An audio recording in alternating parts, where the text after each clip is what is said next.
Deputy commissioner Rao امتیاز احمد اور district police officer ملک جمیل سفر نے کھلی کچہری لگائی۔ ڈپٹی کمشنر اور ڈسٹرکٹ پولیس آفیسر نے مختلف محکموں سے متعلق عوام کی شکایت اور مسائل سننے اور متعلقہ افسران کو سائلین کے مسائل حل کرنے کے احکامات جاری کیے۔ اس حوالے سے مزید جانتے ہیں کاظم عباس کی اس رپورٹ۔ وزیر اعلیٰ پنجاب سردار عثمان بزدار کی ہدایت پر عوام کو ان کی دہلیز پر انصاف فراہم کرنے کے لیے ضلع لودھرا میں کھلی کچہریوں کا انعقاد جاری ہے۔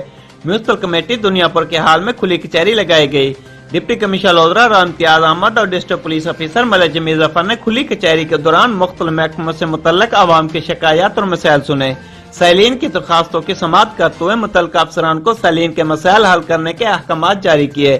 کھلی کچہری میں اسسٹنٹ کمشنر دنیاپور سید وسیم حسن، اسسٹنٹ کمشنر کہروڑ پکا اشفاق حسن سیال، سرکل دنیاپور کے تینوں تھانوں کے ایس ایچ اوز، میونسپل افسران اور دیگر محکموں کے سربراہان اور افسران بھی موجود تھے۔ ڈپٹی کمشنر راؤ امتیاز احمد نے کھلی کچہری کی شرکاء سے خطاب کرتے ہوئے کہا کہ کھلی کچہری کے انعقاد سے عوام کے مسائل ان کی دہلیز پر حل ہو رہے ہیں۔ کھلی کچہری میں پیش کی جانے والے درخواستوں پر 3 دن کے اندر عمل درآمد کو یقینی بنایا جائے۔ مسائل کے حل کے لیے تاریخی حربے ہرگز برداشت نہیں کیے جائیں گے۔ ڈسٹرکٹ پولیس آفیسر ملک جمیل کا اس موقع پر کہنا تھا کہ کھلی کچہری میں پیش کی جانے والی درخواستوں پر فوری کارروائی عمل میں لائی جائے گی۔ کھلی کچہریوں کے انعقاد سے پولیس اور عوام کے فاصلے ختم کر دیے گئے ہیں۔ پولیس سے متعلقہ مسائل براہ راست میرے نوٹس میں لائے جائیں۔ انصاف کے لیے میرے دروازے ہر وقت کھلے ہیں۔ کیمرہ ٹیم کے ساتھ ڈاکٹر کاظم عباس بلوچ۔